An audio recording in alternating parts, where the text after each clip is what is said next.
Alrighty, everyone. Welcome to episode 27 of the Krus Corner live stream.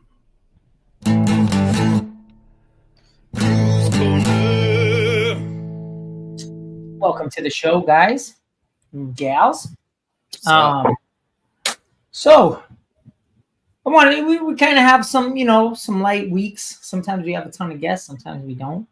And we got a kind of list of topics. And somebody was like, we were having this, kind of debate at the gym,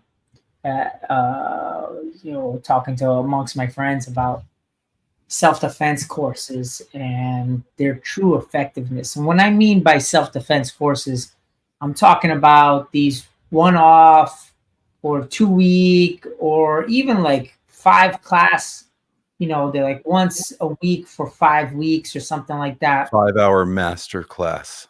And they teach you about self-defense and like this is going to save your life in a life or death situation, an attacker. And these are for men, for women, for everything. And I've seen them. I even had one at my gym.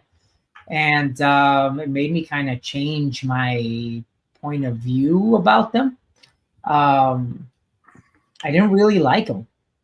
I didn't really feel that they were effective.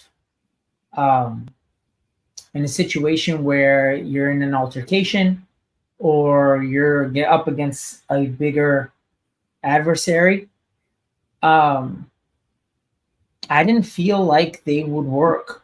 Now, I put a poll up online asking people if, what did they think about self-defense, and, it was split in the middle. Majority of people say that they are effective, but, I want to hear from the people in the audience on how, because in my opinion, I feel like, altercations happen so fast, so quickly. And everybody says the same thing. It's like it happened so fast. They barely even have time to recall what happened. Their adrenaline is going so much they don't even remember what happened. It's very hard to recall a situation. And what about these courses have actually what they've actually used to that saved their life or saved them from an altercation or saved them from bodily injury. I feel like you can even train in a martial art for decades and still you're going to come out of there okay, but you're going to eat some shit before you get out. And the only course that I feel would work on a 5-course class that would work is training you in a lethal or non-lethal weapon, like a taser, mace, or a gun, handgun. Now, I have 2 people here that are well-versed, probably more than I, in the situation. Brandon used to own a security company. He used to be a security guard, used to be in various altercations. Ryan, a police officer for the New York Police Department, continually has been in the middle of altercations, if not on his own altercations with perps. Well, what do you guys think? What are your thoughts on the matter? What do you think, Brandon?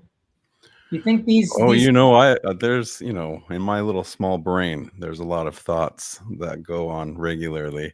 No, honestly, it's just like you said, it happens real fast, and talking about like in the situation, and Ryan could, probably has quite a few, episodes. I'm not sure what he can share and what he can't, but for me, it was in the private sector, so I can probably share a little more. But in my early 20s, I worked for a big club in downtown Phoenix. That was all the big names at the time, Ludacris, Missy Elliott. I'll date myself a little bit by who's popular and when. And Missy's performance, she was just here at the Barclays last night. She's doing her thing. But she's amazing, right? They're I mean, still two really incredible artists, and those are just a handful. I used to be in the VIP security area, and believe it or not, that job, I was walking. I think I had a traffic case, and I was downtown, and I was walking by the place, and it had a sign outside, and it said hiring security, and I'm like, well, walk in there and see what that's about. I talked to the bartender. She gets the manager out, and he says, "You're hired. What's your name?"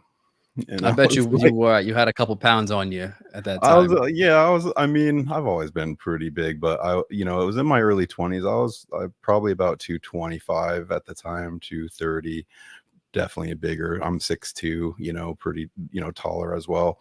And I fit that profile. They're trying to have that peace through strength look. So if a guy like me is standing around, chances are people aren't going to get crazy unless they really are, planning to get real crazy. So, but at any rate, multiple nights. I mean, I've had to carry out people, I've had beer bottles broke over my head. I've been shot at, after hours, after we kick people out of the club and they get real mad, and their whole crew. I mean, it's downtown Phoenix, it's gangs and, all that stuff. So, we used to go, and after we closed the club down and all that, we'd go out back and the bartenders, and we'd have like promotional stuff. But anyway, I've been, definitely had my fair, amount of altercations pop up throughout that. And, Tiago's 100% right. They happen quickly. They happen all around you. The only real thing in your saving grace is to be vigilant with your scanning techniques. I think more knowing what your surroundings are.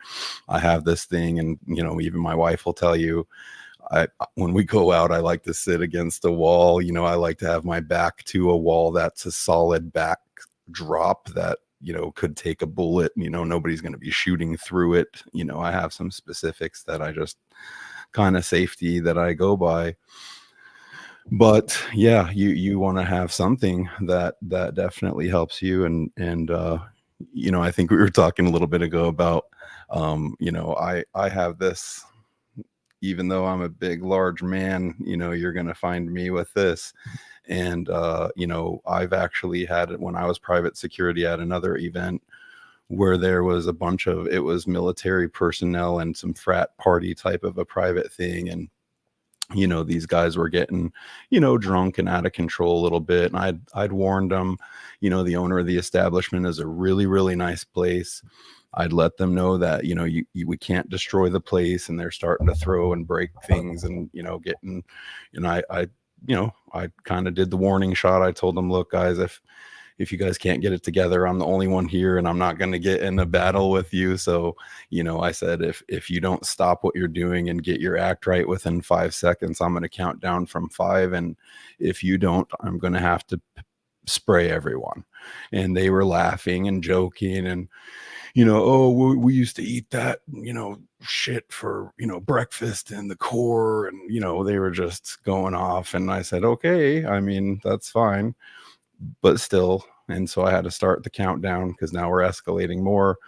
And I maced all of them. I was 20 something people. I flooded the whole place, and they were crying, like little girls, honestly, ran out of there. Even the kitchen staff. And it was like, I mean, quite a few yards away, the kitchen staff's cleared out, the bartenders leave there, but everybody's out of that place. And I hated to have You're in a 10-foot radius of those sprays, man. It is painful. I mean, this was I hosed it down pretty good, and so for me, the funny thing that sounded about like a that, really good last day at work to me.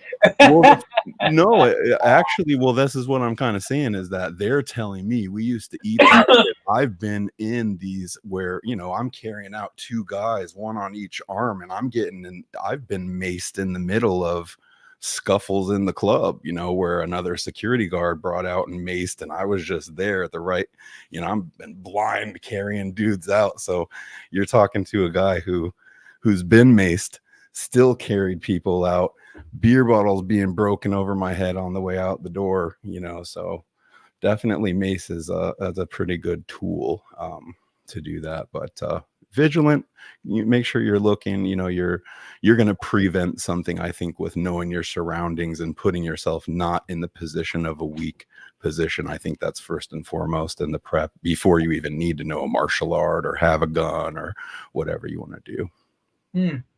It's good. That interesting perspective. Ryan, what are your thoughts? What do you think? So this is I don't like any option. None of it. It all has its drawbacks. So, back to the topic where the martial arts or the self-defense type of training things. I have a little bit of a unique skill set, where I'm an instructor for police. Right, I teach police how to use force, tactics, weapons, and all those things, and also some of the legal implications that are behind that. And I deal with people whose professional responsibility, right, is to deal with safety, right, and to intervene. And I can tell you this, that even for people whose livelihood is dedicated to this topic, the skills that you teach them are very, very perishable, extremely perishable.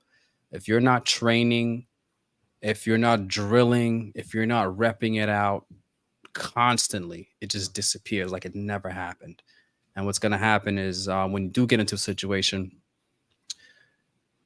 sometimes you get a hijack of the amygdala, right? And the primitive brain takes over. You really can't think your way through, and it affects everybody differently. Some people just have a tolerance for it, who can just kind of go into the fire and just be cool about it. And a lot of people just take over. It's just a primitive. It's almost like reflexive. Nothing you can do about it, and you don't know if and when it's gonna happen to you. I don't like weapons. I'm not a gun guy. I own 2 guns. That's it. I don't have a need to own any more, and I barely carry them. That's just me. But to your point, being aware, your street smarts, not going to the club at 2 a.m., like putting yourself in situations where things can go south is probably the best defense that you could have. Now, as far as like the creep that like jumps out of the bushes on you, those types of situations are very, very rare. And so like people shouldn't walk around paranoid, thinking that, some of this boogeyman's going to jump out of the bushes. It really doesn't happen that often. But, most times you will be in your own home and have to defend yourself, right? To think domestic violence, things like that. So, as far as some of these courses, I think the responsible instructor, and even when I'm teaching to cops, I tell them that this is perishable. Like, do not think for a minute that you can leave this course with this knowledge and be able to apply it, right? Because when we do apply it and we drill it out, it's in a controlled environment, right? And we get to discuss it and we get to go slow, rep it out by the numbers. In the real world, don't work that way. Doesn't work that way at all. In the classroom, we didn't put your mom, your wife, whatever, your husband standing right next to you in danger to where now you have to react, where, it can go south and everybody can get hurt, right? We don't simulate the real world. We try our best to simulate. And, just it's a very interesting topic. I think there's a place for some of these courses because people just need to kind of wake up and be like, oh, wow, that is a problem. I don't have this skill. If this were to happen to me, I don't know what I'll do. Right. And so the participants are starting to ask themselves the questions, man, what would I do in that situation? And that's a very uncomfortable feeling. And if you're doing these courses right, that's really what you're going for, right? To inspire these people to go, I think I should get better at this, right? Or if you're teaching fire safety, for example, and you're like, could you lift your own body weight to climb out of this window if this room was on fire? And they go, man, I don't think I can, right? And hopefully you get them to be inspired to be like, you know what, maybe I need to get in shape just to even save my own life, right? And then they can go down the path they want to go down. As far as weapons goes, I'm not a huge fan of weapons because there's a whole lot of things that can go wrong with them. So most people at the range, right? If you own a gun, you're gonna stand at the range, you're gonna shoot at some paper. You're gonna be happy when the holes are right where you intended them to be, but that doesn't really translate into the real world, right? And this is how most people train, right? What happens when your target environment is scary, right? Are you going to take that shot in a movie theater when people are screaming around, running around? Don't know, right? Are you going to do these types of things? What happens when somebody grabs that weapon and now turns it against you? Are you prepared to retain it? Are you prepared to defend against that? Who trains that? And even if you did it once or twice, or you spent a couple $100, took a course, you got to keep doing that over and over and over again. So when you're carrying a weapon, you yourself are a liability to yourself, right? There are a lot of people who get killed, who get hurt, assaulted with their own gear. Happens all the time. And bystanders, So right, Ryan? Like you could be course. liable if you have a stray and it hits someone else unintended. You're liable. These days, you're liable for anything. Yeah. You know, there's a lawyer out there for everybody, you know, just waiting for you to screw up. They already have our names. So these are a lot, like, it's a lot of things to think about, but I do like the concept of getting people just familiar with this concept of defense, right? And there's a lot of different ways to do this. Lately, in a lot of police departments, they've been kind of switching to a martial arts. I mean, you guys see the videos. You see the freaking videos. They're horrendous, right? They're horrendous. They're laughable. It's just ridiculous. And a lot of the training has been like this for a long time. I got 14 years in the business, so I think I know what I'm talking about. I've kind of seen it transition to what it is today, where it's more martial arts based, more jujitsu, some striking. You think, you know, Muay Thai and things like that.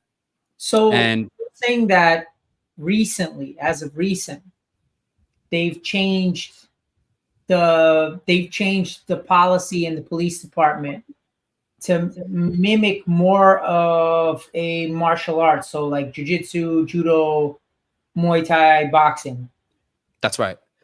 Right. In New York, as a matter of fact, they execute that. So at the state level, what they've done, it took them years to get this done. But for many, many, many years, some practitioners, you know, in jiu-jitsu and, you know, who are also cops. And you had a whole team of a panel of experts take a look at the entire curriculum for defensive tactics with when it comes to police in New York State, right? Who sets the standard, right, at the state level for all cops in the state, right? Thousands, tens of thousands of cops. And they revamped the entire curriculum to be more focused on jiu-jitsu techniques and striking techniques, right? Because what they found was, you know, that putting the hands on people was the problem, right? And jiu-jitsu was the perfect application. And mind you, you know, there's some issues with striking sports because cops have equipment, right? How effective can you throw a kick wearing 25 pounds of gear? It doesn't really happen that well, right? And no cop wants to get into a boxing match on the street. Not only does it look ridiculous, right? But you can't afford to lose. Like there's a fights you can't lose when you do get into a fight. And the whole point, right, of using force against somebody to arrest them is to control them, take them into custody, and try to do it quickly and safely, right? Not to pummel them and beat their ass, right?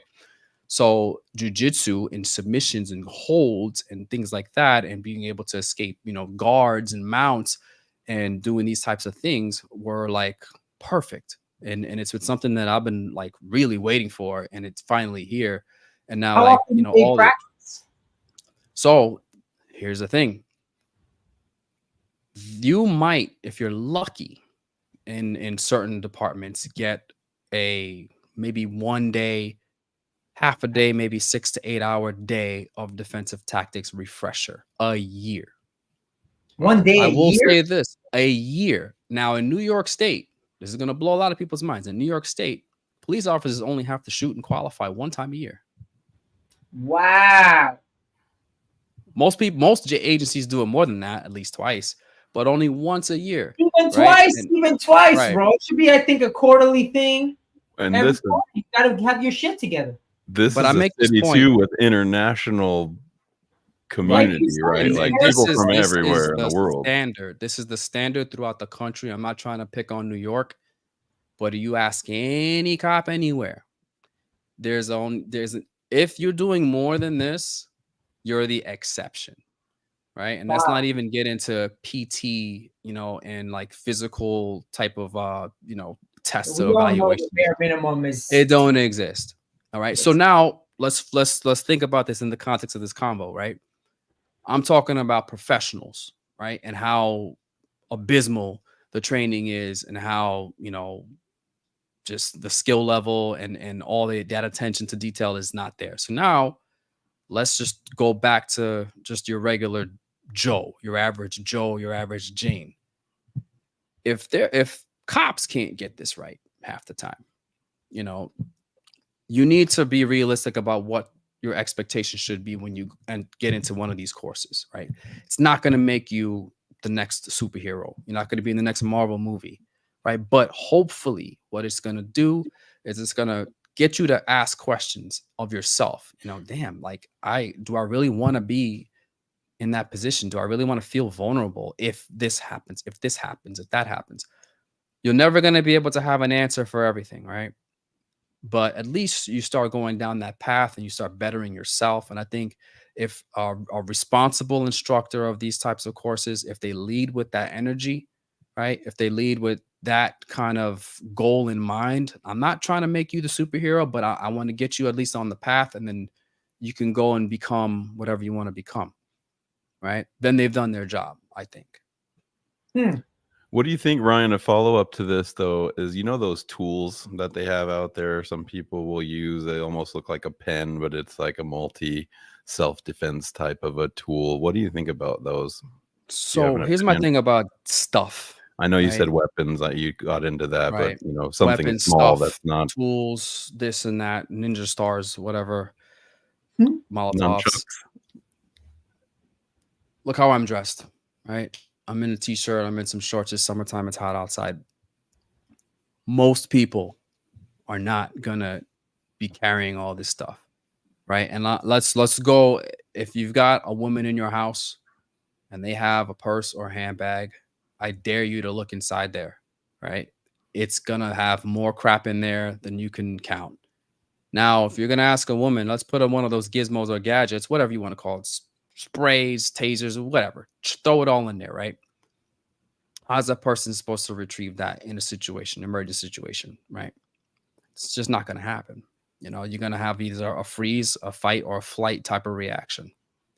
So again, if you're not constantly training, and there's so much training you have to do to kind of get into that, what essentially is a combat mindset, right? And the military, if you've served, they talk about combat mindsets, they talk about OODA loops, disorienting your adversary mentally, right? Because if you disorient them mentally, you disorient them physically, right? This happens, in the square circle all the time, right? This is a Muay Thai show, and this is what the best of them do, right? They disorient their opponents mentally, and it causes one of those reactions: a fight, or flight, or a freeze. And it could be in milliseconds, but in a sport as dangerous as Muay Thai, milliseconds could be the difference of you standing there and you being out cold on the mat. So I'm not a huge fan of some of these things, because in reality, there's just so much that can go wrong. Even guns inside the home. One thing I always laughed. The first time I heard it, I thought it was ridiculous. People would say, oh, the best thing for home defense is a shotgun, because as soon as the person hears the shotgun racking, they get the message and they go running away. And I go, wait a second. So you mean to tell me that you have an intruder in your house and you're walking around with an empty shotgun? Unloaded. Think about it.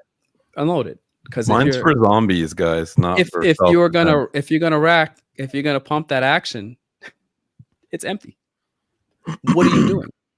Right? And then how do you safeguard that, right? Because look, regardless of your political views, right? It's a fact. Households that have firearms have more deaths, right? It's just a fact. When they're there, they cause death. They're killing machines. That's what this is designed to do. So now, you need to safeguard that, right, against unauthorized use. If you have an intruder in your house, it's not that easy to go and grab a shotgun with an 18-inch barrel or whatever it is and swing that thing around your halls. You know what I mean? I would say, you know, a pistol would be a better self-defense option because you can get to a safe quickly. You can maneuver it around hallways, and it's harder to take from you.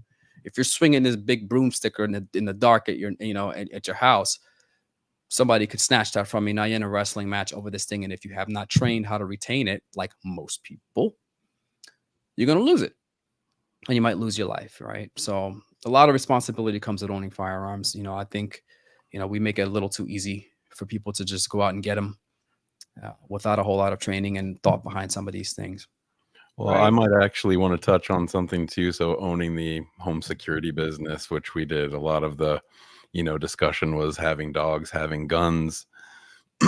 And, you know, one of the things that we used to talk about is that I like where dogs. a lot of Good one. well, where a lot of illegal weapons are seized by criminals is through home invasions, break-ins, where Yeah, they steal them. actually steal firearms from citizens. And now your And guess where name, everybody keeps their your safe? bedroom, yeah, same Of place in course. everybody's They house. all know where to go. Yep, most of them aren't bolted down. They don't take all the steps that need to be taken. I've seen some cool stuff out there. There's shelves and that high, you know, that are, there's definitely some different things that you can have, but for the most part, like Ryan was saying, you have to really safeguard those weapons at your own home so they don't get in the wrong hands, whether those are children, you know, whether those are, you know, other untrained family members in a mental health crisis situation. You know, we have just a ton of reasons why you need to really safeguard that if you do, you know, choose to go that route. But actually, Ryan and I talked once about, you know, we were talking about clearing the house, right? You know, and I was talking about the AR-15s, and he's like, no, you would never want to do that. You know, you have a lot of exposure, right? I think you were telling me, and trying to clear those hallways or going around doors. It's just such a big, you know, Yeah, just try weapon. it. Let's take a baseball bat, right? Turn off all the lights, like, and just try to go around your house, swinging that thing around. Tell me how that's going to work out. All right. And then when that round comes out, firing, you know, faster than the speed of sound, right? It goes through your little cheap drywall, you know, walls that everybody builds houses nowadays, right? So it blasts through 3 different walls, and you killed your little girl there trying to, you know, fall asleep in her bedroom. Yeah, that's definitely Right? something Things to be to think about. That's all. Things to think about. So, in conclusion, one would say maybe use a self-defense course as an eye-opener, as possibly a supplement. introduction. I would even say supplement, because it's not the what's being taught is basically awareness of your own ability or inability to defend yourself. And this is coming from Ryan, right? Like, you even with a handgun, there are huge risks when being assaulted or attacked. And it sounds to me like, especially the first part where he says these you know, abilities, these things that you've learned are extremely perishable. And let me tell you, from someone that's trained Muay Thai for 30 years, trained many martial arts, it is as perishable as it gets. Because if I don't spar for like 5 months, mind you, 30 years in the business, it takes me a minute to get my bearings in sparring. It takes me a minute. It takes me a good 2 to 3 rounds to be like, all right, like, I forgot what it feels like to get hit. I forgot what, you know, how to react. And these are with trained fighters, and I'm a trained athlete, former, right? Done this for a long time. And 6 months goes by, and I'm already like very rusty. Muscle memory's not, you know, firing on all cylinders there. It takes me a minute. My body's like, fuck, oh man, I forgot what it felt like to get hit. Makes me stutter a little bit. makes me kind of wince when I usually don't wince when I get hit. And that's, you know, 6 months. Imagine how much time goes by in between these courses that you take. If you have an altercation, could be years. You could have forgotten you even took the damn course in the first place before an altercation actually happens. So in conclusion, it sounds to me like these are very perishable, you know, things that your, you know, abilities, right? Your ability to defend yourself is perishable, and it has to be maintained and practiced, just like police officers have to put a certain amount of time on the range. Unfortunately, you know, and from what it sounds like to me, Ryan, the police force would be better off reimbursing their officers to train in the martial art of their of the police department's choosing, right? If you train jiu-jitsu or judo or boxing or whatever it is, we'll reimburse you, but you have to be training 2 to 3 times a week. Sounds like a better plan than to do a 6-hour course once a year or even twice a year. As perishable or as every other year. Doesn't even happen every year. And it's for, and I tell you this, you know, every agency, I don't care big or small, for the last 5, at least definitely 5 years, you can even go back 10 years, staffing is a problem. And so when staffing is a problem, places, you know, agencies don't have the budget, you know, they're already paying overtime just to maintain the status quo. And now all of a sudden you got to take all these people off the road or out of their squads, whatever they're doing, and you got to get them to a place for 8 hours a day. You got to pay them overtime, and, you know, because it ain't free, right? Unless your contract, you know, collective bargaining, you know, gives them something else, some training days or what have you. But it becomes very, very complicated thing to get people the time that they need. I wonder if that would have been a better off, right? It would solve a lot of problems, because we all know about the physical, you know, their PT requirements are honestly not, you know, what's the 1.5 mile time that they have to make? Was it 10 minutes? Most of them, I mean, depends on the age, but sometimes 12.5 minutes. Oh man, bro, that's a freaking speed walk. Anybody could do 12-minute, 1.5 miles. But this is not. I mean, it gets harder when, you know, you about to graduate, but it's still not that, you know. Yeah, but that's only usually one time. I'm an officer on the field for 10 years. Motherfucker got a gut size of a freaking beach ball, and now he's got to chase down a freaking perp. Peace, son. I'm out. Peace. You ain't catching me. You're gonna have to grab that. Or, you know, or he's gonna have to use those tactics that he forgot about. You know, I'd like to ahead. add something to real quick to this, guys. Like the thing that's kind of not being talked about is really putting some thought into what you're willing to lose in a situation like this. Is it worth keeping your wallet? Like, is it really? Like, give it up. Like, in my opinion, you're not going to catch me dying over some credit cards and debit cards. And sometimes I think a lot of people get in this mentality. I'm a big guy, but you're going to find I'll run. I mean, if I'm trying, I don't want the liability. So if I get put in a situation and I'm not backed in a corner, I don't feel like I have a position to stand my ground. And that's a very important term to probably learn about if you don't know what that means. But you can't just go battle somebody in the middle of the street either. That's actually, if you engage in that, it's unlawful most of the time. So just know, you know, what you're doing. Why are you engaging with this, you know, in the first place? Because it can cost your life, you know. In New York, these motherfuckers will just push you into the tracks. They don't give a shit about stealing. It used to be a thing. But now people are just kind of just code clock you in the middle of the street. They'll, you know, they're violent for absolutely no reason. And again, Ryan says this is extremely rare, but it does happen.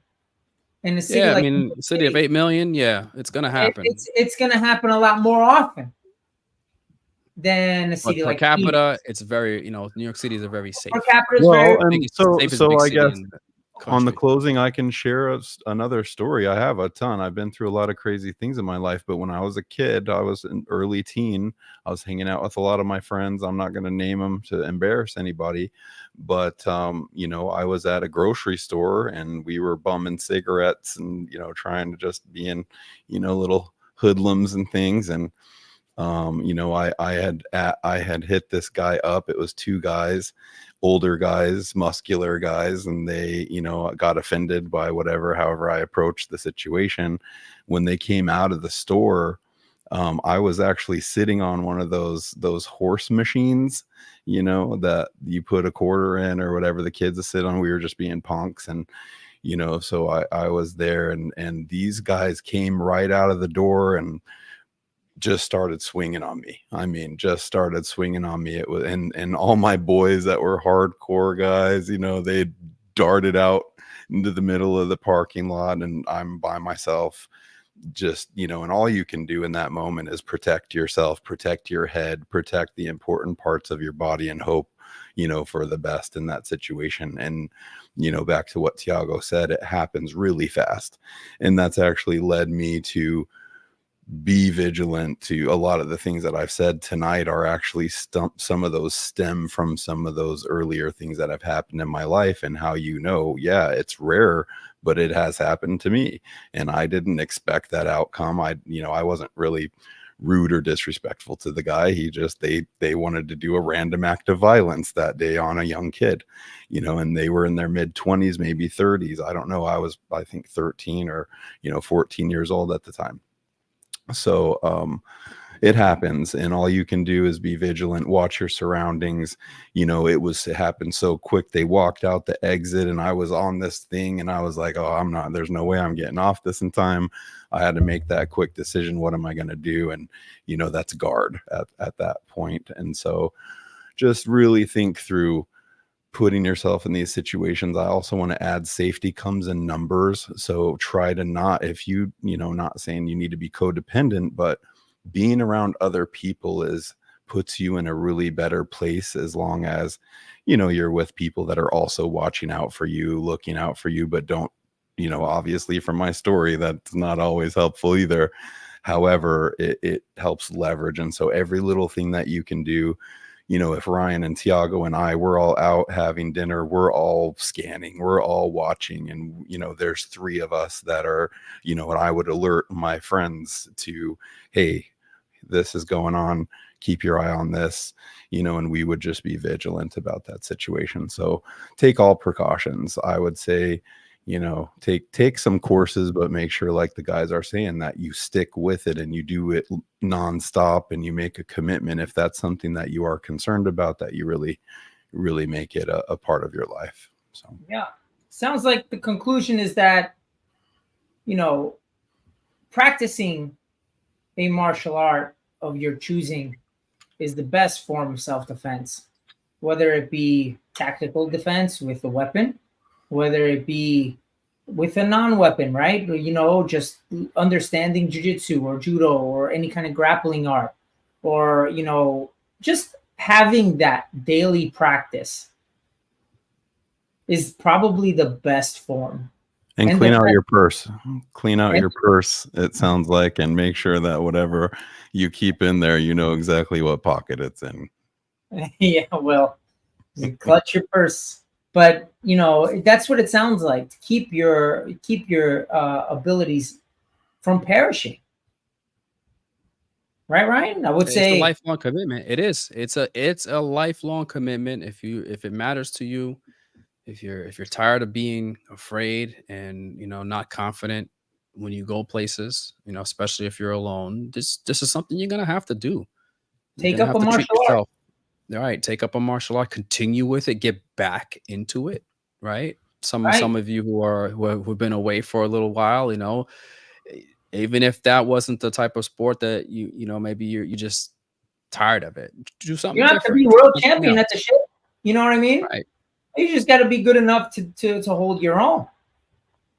I think that's the key. It's like, And if you have any other advanced training with weapons, that's just great. That's just icing on the cake. That just gives you more options, more tools to choose from. But at its basic, right? It's being able to deal with, empty hand situations at its basic. All right, guys. Well, that concludes our show for today. We had some cool. We didn't really get a lot of audience today. I was hoping to get some stories from the audience, but we didn't really get much. We got a lot of viewership, but we'll catch them on YouTube later. We always get the comments. So, we'll get the comments afterward, but I'd like to see them live, because then I can respond to them. The reality is, a lot of people taking these self-defense courses that don't practice a martial art generally don't have a great story to tell about how that course saved their life. And I still want to hear from them. And maybe prove me wrong. I don't know. Love to hear about it. So join us next week, 7 p.m. MST time, and we'll just have a new topic. Thank you, guys. We'll see you next week. Later, guys.